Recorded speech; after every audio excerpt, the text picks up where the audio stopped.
Ladies and gents, it's proclamation news and gatherings with the prodigious prominent professor at P&G. Thank you for joining us.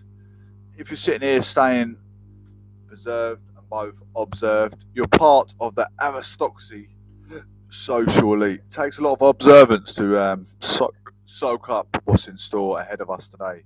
You want to get involved in politics. People don't understand politics. They just think, yeah, I know politics. I've read it in a newspaper, and I analysed the newspaper. Let's think of the broader prospect of politics. Environmentalists. What the environmentalists look at, they look at the environment, how it's depleting, how it's been destroyed, how the ozone layer is affecting land, industrialisation, the ecosystem. Also, if you do want to get involved in politics, other institutions you might want to get involved in for the better of your children's well-being and for the future, maybe better education, way of being nourished through school. Observing different institutions of, working areas. Could be building site, the way they leave their litter, tipping, the way they leave the material, oil spillages of machines, people acting inappropriately. Anyway, ladies and gents, thank you all for joining. You want to get involved in politics? Why don't you sign up to your local constituency political party? That's what I like to say. Why don't you get involved in a local political party? I was born in the postmodernism era of 1983. Margaret Thatcher, the Great Maze Escape, the biggest prison escape in the UK, happened. I think, it was 37 prisoners escaped. The IRA, as some of you may remember, is running gravity through Cardiff, causing all kinds of off scenes. Two people got inside the prison with a handgun and one with a 7-inch blade. He left leaving one of the screws in the pool of blood as he stunned him in the chest. Left him pool of blood for death. They dug out the corner of their prison cell and escaped. All 37 prisoners. Anyway, as we're moving on, I am a conservative for traditional values. My granddad was in World War II under Winston Churchill. We've had Theresa May just recently, after now Boris Johnson. Some of you may well know people like John Major and so forth. But we're moving on into today's reason why to sign up Conservative Party. Boris get a lot of criticism. This is my argument because I support Boris. I'm a Johnson. Why wouldn't I support Boris? People say don't be biased about this because you're on this side of the party, but it's a reason because I am a Johnson. I could have gone with Lib Dems with Rachel, but Joe and Boris are in Conservative and I am Conservative. It's nice to be in with the family name, isn't it? Regardless if we're tight, close family or we're long distance family or not family at all, but it's nice to be following suit. It's always good to look up to somebody, isn't it? To worship someone's footsteps, how good they've done. They still get criticism. They get criticism about the 37 people at the party in his garden. Everyone's jumping on bandwagon thinking they know politics. But he didn't mind standing outside the supermarket when there's 100 in a queue. That party had the social distancing. It's still being spoke about in the news. The party was social distancing. When you queue up for the shop, when there's 100 people there, you're social distancing. But when you're in the shop, you're nattering to your mate with your mask on. But, you're sitting there on Facebook criticising, thinking you know everything. You literally don't know nothing, really. Anyway, we come a long way together over the last 2 years. And our supporters made everything possible. Membership is the best way to protect what we achieve together and keep our progress going. You started it, now be part of it. Which membership is right for you? Under 26, £5. Standard Party membership and all associated benefits is offered at a special £5 rate to those aged under 16. Standard rate is £25 a year. Members play an active role in the party, can attend our annual conference and receive voting rights in party elections after a 3-month membership, all from £25 per year, which is £2 per 9 pence per month. Armed Forces, £15 per year. Standard party membership and all associated benefits is offered at a reduced rate for serving and former members of our armed forces. What does your membership get you? You mean you're paying, 25 quid, 5 quid, whatever your age group is, whatever category you fit into, maybe ex-armed forces. It helps you Conservative win elections. It's choose candidates and vote in leadership elections. Take part in our campaign groups. Maybe you've got to save the local tennis courts down the road, or save the local school, or save the school from being knocked down to build houses. You need to be involved in campaigning. Get involved. Come to conference, join our MPs, councillors and activists in the biggest event of the Conservative Canada. Get the latest inside the party, influence party policy, connect with local Conservatives. Stand for election. Stand for election. That's what you can get involved in if you want to make your children's future brighter, better. Looking at the Omicron cases, hasn't been spoken about a lot just lately. The Omicron fall has slowed. Should we worry? The fall has slowed down. COVID cases have been falling in the UK since early January, but that decline has now come to a halt. For more than a week, a daily number of positive tests being reported has been averaging just above 90,000. That's well above the peak of last winter. But how concerning is this? It was up to 175,000 confirmed cases in January the 22nd. Now moving forward into 24 to 28, we've dropped 7-day average of around about 90,000. In many ways, the leveling off was to be expected. Two basic things influence infection levels: the amount of immunity in the population and how much people mix. It was a combination of the two that saw the Omicron variant peak earlier this month. The rapid rollout of boosters certainly helped. The recent booster reduces the chance of infection by close to 3/4. But low levels of mixing also played a role. By the end of December, adults were averaging around 2.7 contacts a day, close to what is seen in the first lockdown.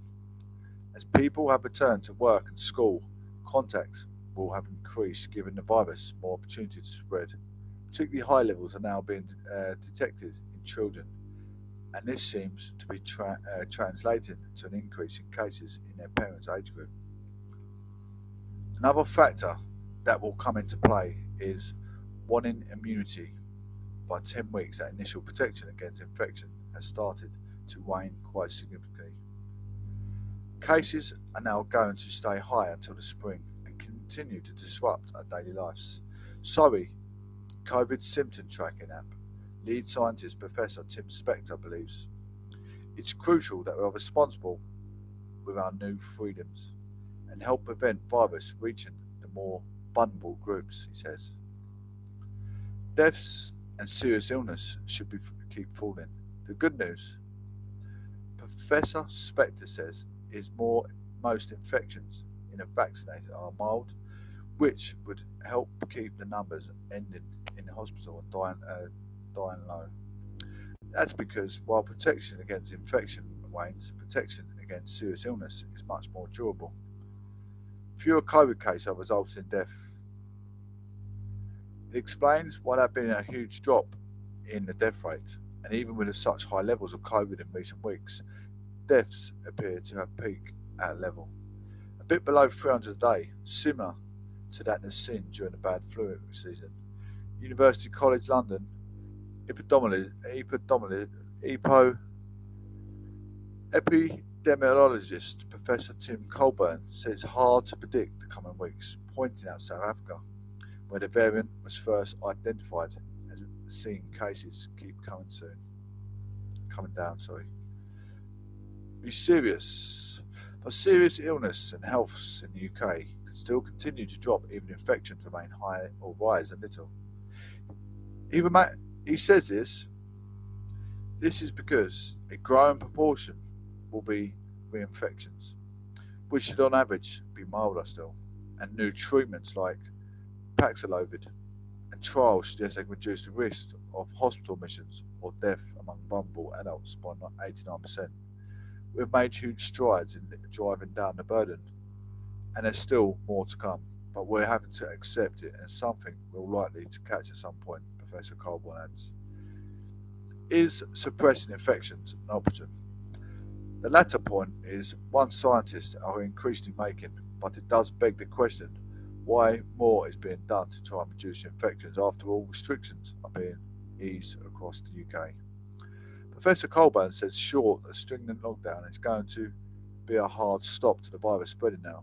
Those calling for continued suppression are not thinking it through, he says. Countries trying this still have seen cases go up. Omicron is just too infectious. France will do stringent vaccine requirements to enter the bars and restaurants, and Spain will restrict mask mandates, which apply outdoors and to pupils aged 6 and over in schools, and both seen cases rise higher than in the UK. Netherlands has as well, despite imposing some of the toughest restrictions in Europe by closing hospitality settings, including bars, restaurants and museums, from mid-December until last week. And this combination of the virus becoming almost unstoppable,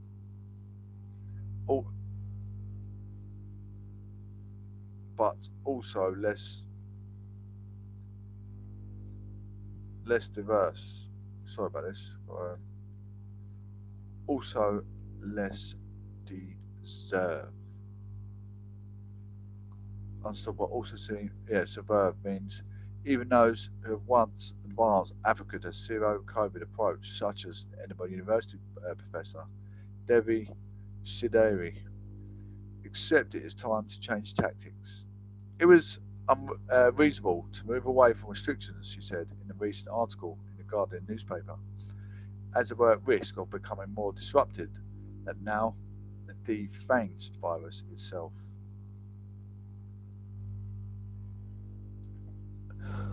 Just look at the comments inside the UK. So think safety, think first. Do not enter the vehicle under sleep deprivation, under the influence of alcohol or narcotics. Check your engine oil, water coolant tank. Make sure they're topped up to maximum level.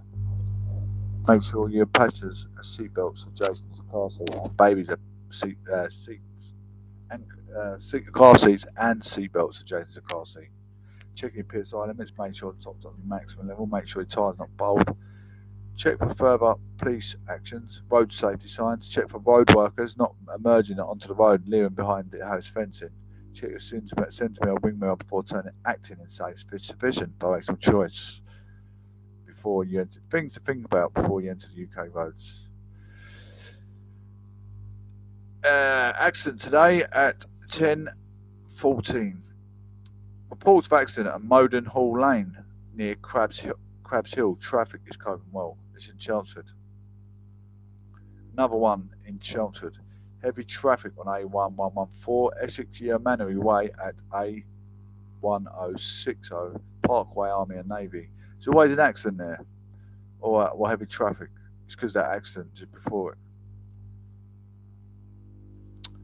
Woolwich Ferry. The ferry is not operated due to strike action on Woolwich Ferry, East London. Further strike action is planned for Mondays, Wednesdays and Fridays until the end of March, when operating a reduced one-boat service will run 7 till 6 Monday till Sunday. The ferry is on strike. Slow traffic in construction area on the A25, south east of London. Right at the south, probably just off London. Slow traffic on the A25. Bradbourne Vale Road near Robins Way in the construction area. Temporary traffic lights at 9:10. First reported. We've got Milton Keynes. Road closed in accident investigation work on Evershot Road, both ways from Foxfield to Bury End. Road closed between Woodbourne Safari Park and Bury End. Luton. The A5065, traffic heavier than normal. Hatters Way westbound from A5065 A505, A6 near Luton FC to A5065. Chullen Lane, Dallow Road, Island near B&Q. Travel time is 15 minutes. 10:30 a.m. first reported. Just go with a quick short break, guys. I'm going to share these incidents on the Twitter. Then we're going to get back to the news. Next up, we have Liz Trust.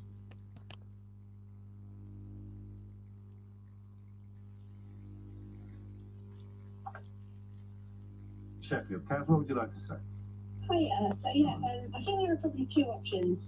The first being the really terrifying, and I completely agree with that statement, option that Rob or even the Attorney General, who don't forget, obviously they've got oversee on CPS and therefore technically police investigations, and could well have said, we don't want this to be published in full, because there would be no reason to redact the information if they are just investigating parties, because they're penalty notice offences, which means as far as we knew they are. I mean, that may be something that's changed by the official act itself, by the Public Health Protection Act, coronavirus legislation. Yes. That's what they are. Yes. However, we do currently have a cocaine issue in the House of Commons. Don't forget, with Lindsay Hoyle went to the police back in December. Yes. With the issue. So Dominic Cummings made reference to cocaine as well when talking about police checks at Downing Street and suggesting it would be easy to get some in. So it's possible, potentially not likely, but possible, that they've found evidence of drug taking at the party, in which case it then becomes an indictable offence that the Metropolitan Police do have to investigate. I mean, the same would be true of perverting the course of justice. This is just the possible, those, if there are allegations or suspicions of criminal offences, then they could be one of a number of things, but that would be a good example of something that they wouldn't want to be put into Sue Gray's report, because that could prejudice, for want of a better word, which I've just fallen into the same trap, that could undermine or impact upon a police investigation into, for example, misuse of drugs. But what you were saying before about they have to declare that they're already holding an investigation, I'm almost positive, I have been having a quick Google while I've been on hold, I'm almost positive that they have declared the investigation into cocaine use. At Downing Street or in the House of Commons? Within the House of Commons, but I'm sure they'd be linked together. I don't know about that, and if they have, then you're over the line. If they haven't, it's it would be another miss. That's fascinating, actually, absolutely fascinating. What's your field of expertise? I'm a final year criminology student, so I know a fair bit about the criminal justice system and how it's all linked together. You've got time to be a criminology student. It's an interesting one, definitely. It is a bit like my line of work. I wouldn't mind having a bit less material to go with at the moment. Well, I'd like to go to human rights law, so it's well, good luck to you. Good luck to you, seriously. Thank you for that insight. It is, of course, not just necessarily perverting the course of justice. It could be anything that they've unearthed. And of course, if you're going to have an investigation into whether or not somebody did that, then the last thing you'd want would be Sue Gray announcing that we found reasons to believe or even evidence that somebody did that. And then to go back to David Banks, my media law trainer, the old common law of contempt could catch you if proceedings were pending or imminent, but that can't really apply to publishers now. So broad conclusion is, my thanks also to a listener, James Allen Anslow, who brought my attention to this point. They can't prejudice it as things stand. On your radio, on Global Player, and Play LBC. Leading Britain's conversation. This is LBC. From Global's newsroom at 11 o'clock, Scotland Yard has asked Sue Gray to ensure her report into parties at Downing Street does not prejudice its criminal inquiry. The Metropolitan Police has requested the document to make only minimal reference to the events being investigated by officers. It's unclear if that will have an impact on the timing of the report's public release. Crime and justice commentator Danny Shaw says officers may be trying to avoid undermining any potential interviews under caution. It's very difficult. Once that information is in the public domain, official information, we're not talking about speculation, rumours, but official information from an official internal report, once that's in the public domain and is known about by the individuals concerned, that may affect the way they respond and deal with the police, and I think that is what the police are concerned about. The Met has declined to go into further detail about its request to the Cabinet Office. Government ministers insisted the national insurance increase will be going ahead in April. It follows reports Boris Johnson's considering delaying the tax hike as he faces ongoing pressure to his leadership. Contributions are due to go up by 1.25p in the pound for most workers. Financial watchdogs have been asked to investigate the insurance market over costs for residents stuck in buildings with unsafe cladding. The Communities Secretary, Michael Gove, says many have seen their premiums double in just a year. Our correspondent Rachel Venables reports. For years we've been hearing from residents in unsafe cladded buildings whose insurance has rocketed overnight, sometimes going from tens to hundreds of thousands of pounds. Those bills come on top of the costs of fire wardens, fire alarms and remediation, pushing some towards bankruptcy. Now Michael Gove's written to the Financial Conduct Authority saying he's extremely concerned, asking them to investigate the industry's practices. The name of the 97th victim of the Hillsborough disaster will be added to the memorial at Anfield later. Andrew Devine died last year at the age of 55 after suffering life-changing injuries in 1989. Apple has reported record sales in the run-up to Christmas despite the global shortage of computer chips. Sales totaled $124 billion in the final quarter of 2021. That's up 11% on the same period a year before. In the city a short time ago, neatly into my fields of interest, but which I am now charged with making interesting to you as well. I think of all the ridiculous figures that have come to prominence as a consequence of Brexit, essentially breaking the political traditions of this country completely, which I appreciate some people celebrate. But the sort of things that kept us on a relatively even keel or on a relative straight and narrow have been completely tossed out the window. That's been demonstrated every day, but like James, I like listening to James O'Brien. He doesn't like Conservative. He doesn't hate Conservative. He doesn't always talk highly of them. He does put them down, but you know what, I like listening to him. Like I say, I like all sides of politics. You know, left, right, centre, SNP. I like them all. I like them all because without them all, their political sphere, bit of politics with them, arguing for and against. Anyway, here's trust. This trust defends using government plane for Australia trip. So you've got it right in using the government plane. Costs a lot of money, but it's there to be used for her safety. So she used it. There's a lot of criticism. Obviously, if it was Labour Party and it's coming from a Labour perspective mouth, they're going to be insistent to stick up for their policy. Sounds to me with Liz Truss, so I'm just saying it how it is in the media. Liz Truss has defended using a government plane, insisted on commercial flights for a recent trip to Australia. The Foreign Secretary took the long haul trip last week for an annual meeting with government officials in the country.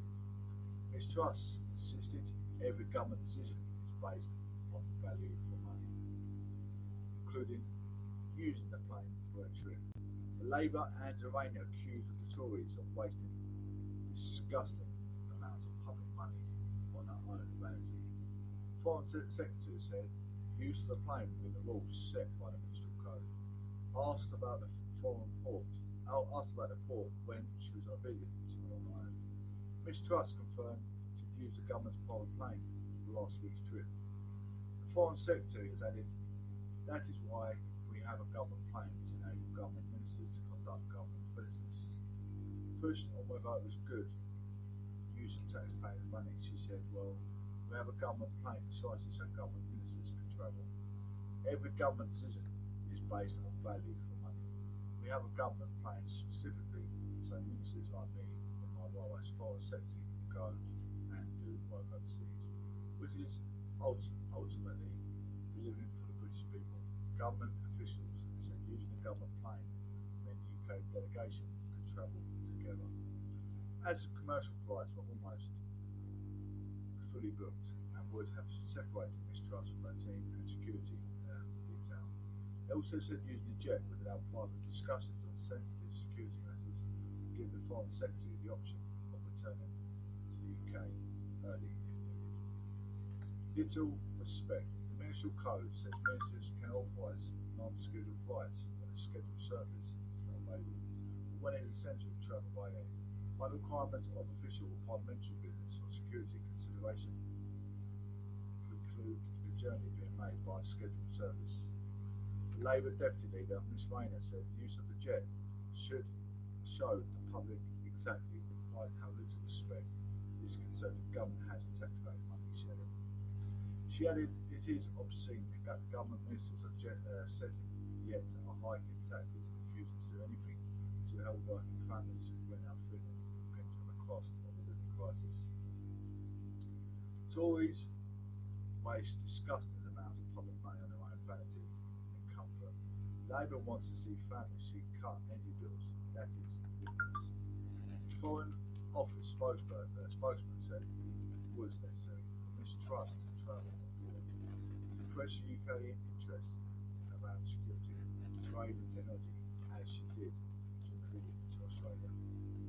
They added travelling this way allows ministers to have private discussions on sensitive security matters and flexibility to respond to rapid changing global events.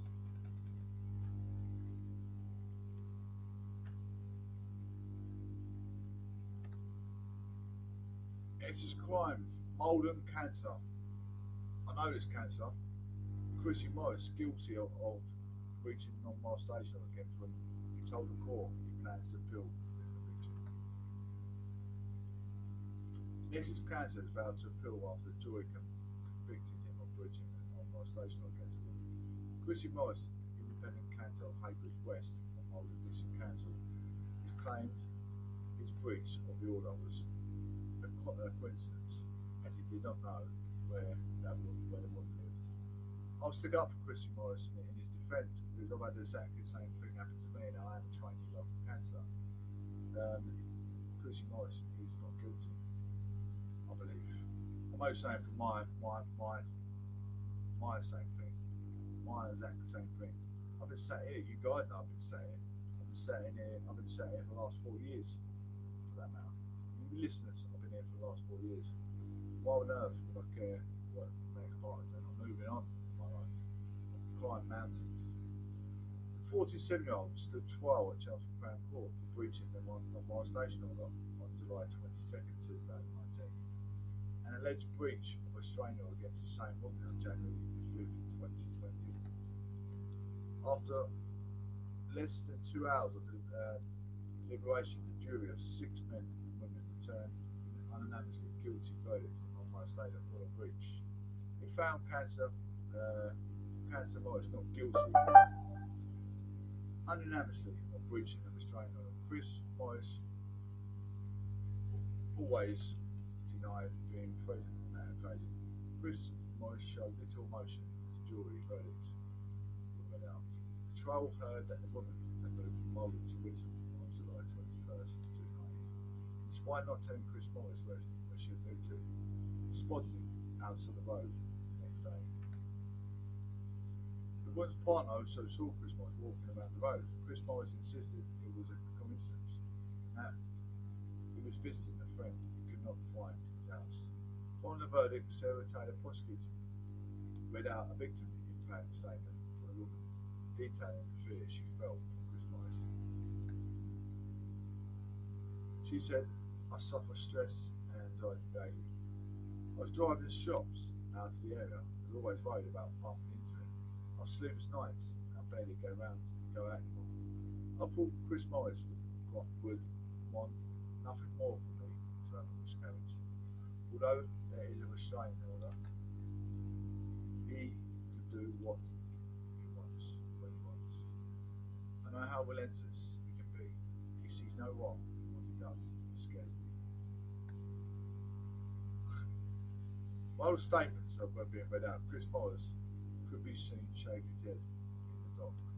Judge Timothy Walker adjourned the sentencing until 28th February, granted Chris Morris bail on the conditions not to contact the woman or go to the address.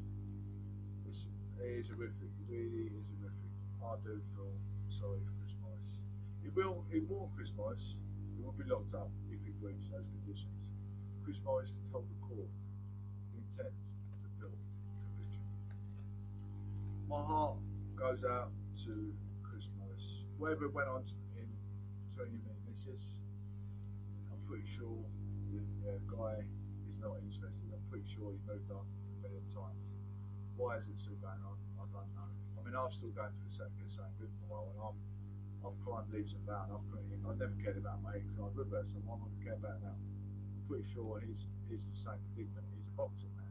Boxing men have a lot about him. He's a counsellor. He's got loads to do, loads to think about, loads to support. He's got his community to support for one.